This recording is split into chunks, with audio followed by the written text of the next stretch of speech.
ano ang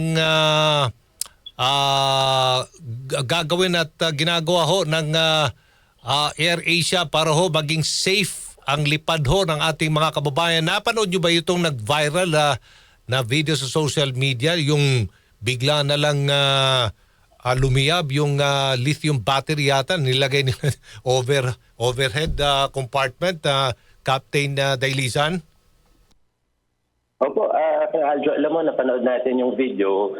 Ito rin yung dahilan, kaya paulit-ulit yung paalala natin dun sa mga lumipad na sundin yung regulation kaugnay mga pag-handle ng power bank. Unang-una, dapat po pag tayo mag-check-in, hahanapin po sa atin yan ng mga ground staff.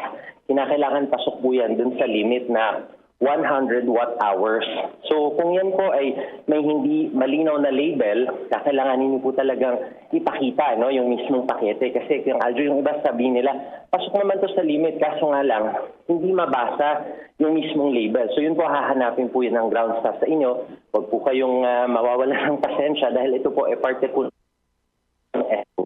Oh, pwede hong magdala ng mga, pwede hong bitbitin itong lithium battery. Pwede po yung power bank. Power bank. Tinatanggap naman po sa atin yan.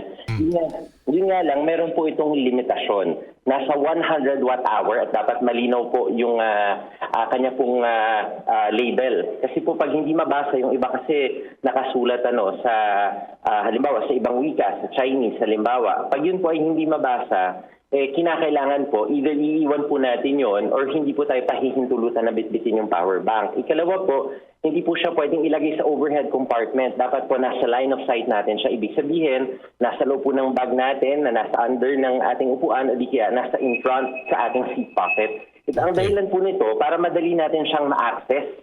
Para nang sa ganun, kung magkakaroon man po ng untoward incidents, gaya halimbawa na nangyari dun sa video na binabanggit nyo, madali rin po siyang maapula, madali rin po itong accessible po ika nga at madali pong magagawa ng safety measures ng ating cabin crew.